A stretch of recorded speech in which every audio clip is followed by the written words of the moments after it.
first and foremost, the state and the city of New York both have a big problem. The problem is that they are continuing to talk about this as being a crisis, and they want help from the federal government, from the taxpayers of New York. But in the end, they have still not rescinded their sanctuary status. New York City and New York State are both considered sanctuaries. Now, what does that mean? That means that if you are an illegal immigrant and you come here, we will not report you to the federal authorities. We will take care of you. We will house you, feed you. That's what a sanctuary means. Now, that might sound nice at liberal cocktail parties, and they can pat themselves in the back for being so compassionate and so much more compassionate than the rest of us. But then, when they showed up at their doorstep, because New York said, welcome, come here, threw out the welcome mat, all of a sudden they don't know what to do. And the governor and the mayor of New York City have now decided that they are going to push them off on the rest of the state. And they've even sued counties like Chautauqua County, who declared states of emergency because we do not have the capacity. And as you're seeing now in Erie County, which welcomed them with open arms, the disaster that has become, the chaos that has created, rapes, assaults, tuberculosis, because when they call them undocumented immigrants, it's because we don't know who they are. They are indeed undocumented. And the federal government did some half-assed job saying, oh yeah, tell me what your name is, no vetting, no background check, and bottom line is, and then release them to the rest of the nation. Bottom line is they should have been shipped back to where they came from, just like was done previously in the previous administration.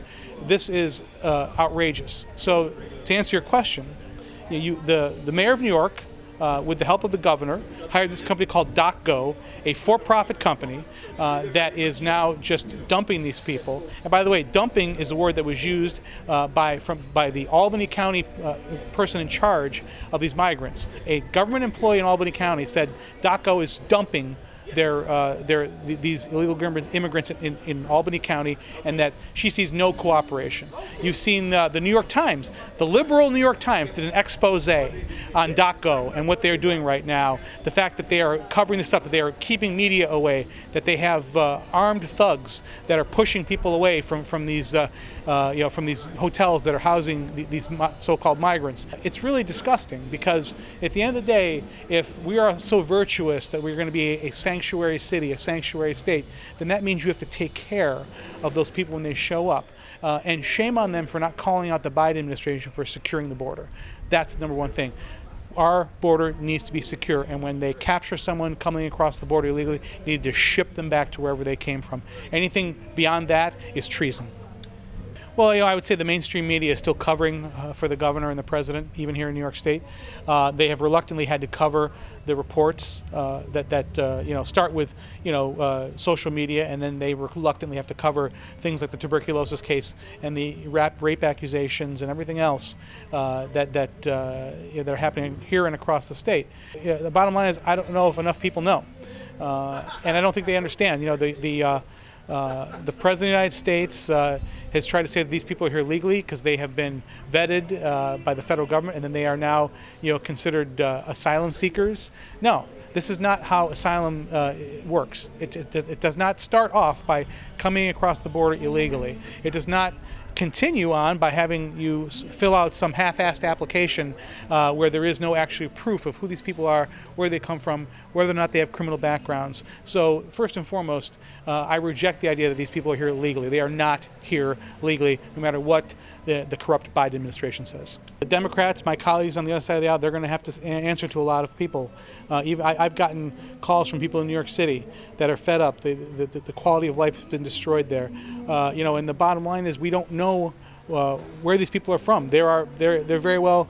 We know for sure that there are terrorists that have been caught coming across the border. Known terrorists, people on the terrorist watch list. They're coming from all over. The one accusation of assault was from someone from the Republic of the Congo in Africa. This is they want to make this about people that are oppressed in nations in Central America and Mexico, but these people are coming from all over the world because the border is open. And despite the Biden administration's claims, it is open. And until we start capturing people, returning them to wherever they came from, continue to build the wall, which is a great deterrent, and all those other things that were done to protect the sovereignty of the United States, it's not going to get better. I consider the people of Chautauqua County to be, pretty savvy, and I will tell you that, when County Executive Wendell issued his state of emergency, of course, you had pushback from the usual suspects, the far left that live here.